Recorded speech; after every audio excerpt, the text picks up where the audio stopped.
మంచినీరు ఇవ్వకుండా చేదు చిరకని యేసు ప్రభు వారి నోటికి అందించారు. హిస్సోపు పుడకను తగిలించి ఆయన నోటికి అందించారు. యేసు ఆ చిరక పుచ్చుకొని సమాప్తమని చెప్పి ఆయన ఆత్మను అప్పగించాను. కీర్తన గ్రంథము 69వ అధ్యాయము చూసినట్లయితే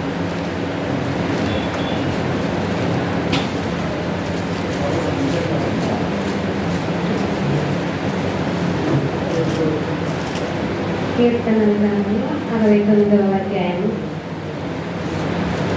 17వ వచనం. నీ సేవకునికి విముఖుడై ఉండకుము, నేను ఇబ్బందిలో ఉన్నాను, త్వరగా నాకు ఉత్తరమిమ్ము. నా ఎదుకు సమీపించి నన్ను విమోచింపుము, నా శత్రువులను చూసి నన్ను విడిపింపుము. నిందయు సిగ్గును అవమానమును నాకు కలిగినని నీకు తెలిసి ఉన్నది. నా విరోధులందరూ నీకు కనబడుచున్నారు. నిందకు నా హృదయమును బదలాయను. నేను బహుగా కృషించి ఉన్నాను. కరుణించు వారి కొరకు కనిపెట్టుకొని గాని ఎవరునూ లేకపోయేది. ఓదార్చు వారి కొరకు కనిపెట్టుకొని గాని ఎవరునూ కానరారేది. వారు చేతులు నాకు ఆహారముగా పెట్టింది. నాకు దెబ్బకైనప్పుడు చిరకను త్రాగనిచ్చిరి. యేసు ప్రభు వారికి అప్పుడు ఈ కీర్తన గ్రంథంలో చూసినప్పుడు కూడా దప్పుకైనప్పుడు వారికి చేరు చిరకనే దాహంగా అందించారు. యోహాను సువార్త 4వ అధ్యాయం 7వ వచనమును చూసుకున్నాం. యోహాను సువార్త 4వ అధ్యాయం 7వ వచనం నుంచి 14వ వచనం.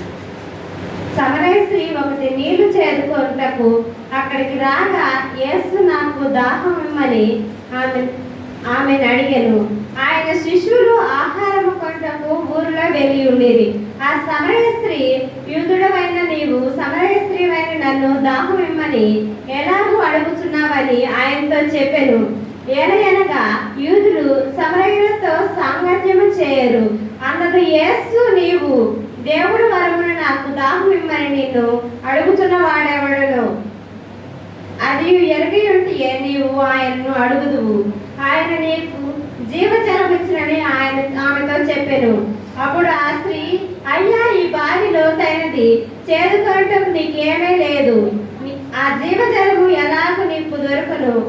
తాను తన కుమారులను పశువులను ఈ బావి నీళ్లు త్రాగి మాకిచ్చిన మన తండ్రి అయిన యాకోబు కంటే నీవు గొప్పవాడవా అని ఆయనను అడిగాను. అందుకు యేసు, ఆ నీళ్లు త్రాగు ప్రతివాడును మరలా తప్పికొనుడు. నేను ఇచ్చి నీళ్లు త్రాగు వాడెప్పటినూ తప్పికొనుడు. నేను వారికి ఇచ్చి నీళ్లు నిత్య జీవమునకై వానిలో ఊరడి నీటి బుక్కగా ఉండడని ఆమెతో చెప్పాను. ఆ స్త్రీ ఆయనను చూసి, అయ్యా, నేడు నేను తప్పికొనుచున్నట్లు చేరుకొనుటకు ఇంత దూరము రాకున్నట్లు ఆ నీళ్లు నాకు దయచేయమని అడుగను.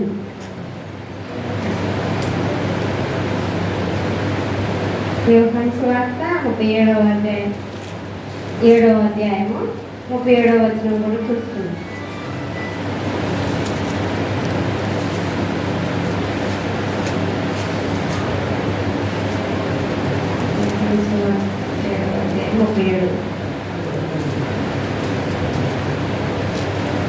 ఆ పండుగలో మహాదినమైన అంత్యదినమున యేసు నిలిచి, ఎవడైనను దప్పికొనిన ఎడల నా ఎడల వచ్చి దప్పి తీర్చుకొనవలెనని దేవుడు తెలియజేస్తున్నాడు. అదేవిధంగా ప్రకటన 7:16.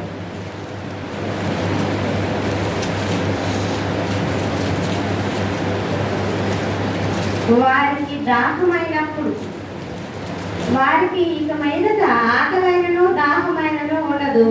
సూర్యుని ఎండైనను ఏ వడగాలైనను వారికి తగలదు. యేసు నేను దప్పికొనుచున్నానని అన్నప్పుడు ఆయన దప్పికి ఏంటంటే మనము దేవుని సంఘానికి వచ్చే ప్రతి ఒక్కరము మారు మనసు పొంది రక్షణ కలిగి ఆయన యందు భయము భక్తి కలిగి జీవించడమే ఆయన దప్పిక. ఈ చిన్న మాట దేవుడు దీవించును గాక.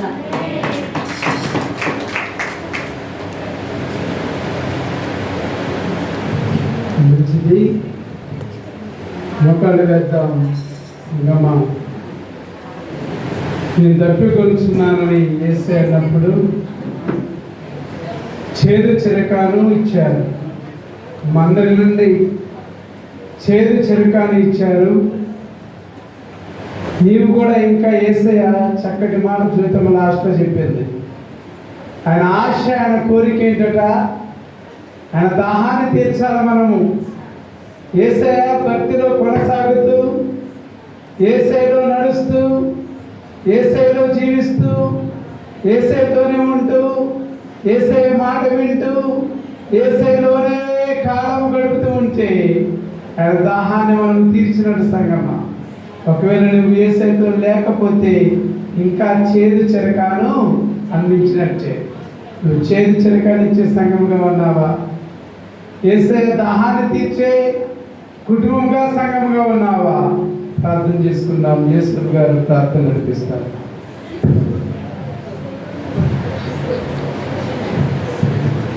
స్తోత్రం తండ్రి, స్తోత్రం తండ్రి, స్తోత్రం తండ్రి. పరిశుద్ధుడా ప్రేమ కలిగిన తండ్రి, ఈ శ్వాసాన్ని పొందాలి తండ్రి, గొప్ప దేవుడాన్ని తండ్రి. అయా ఏడు పనికిరాని నా జీవితాన్ని ప్రభావ నువ్వు నిలబెట్టిన నా దేవుడు ప్రభావాన్ని పొందవాలి చేస్తుంది ప్రభావ. అయా 5వ మాట ప్రకటించడానికి నేను అర్హులు కాదు తండ్రి, నీకు వందనాలు చేస్తుంది ప్రభావ. అయా ఏ రీతిగా నేను స్థుతించాలో, ఏ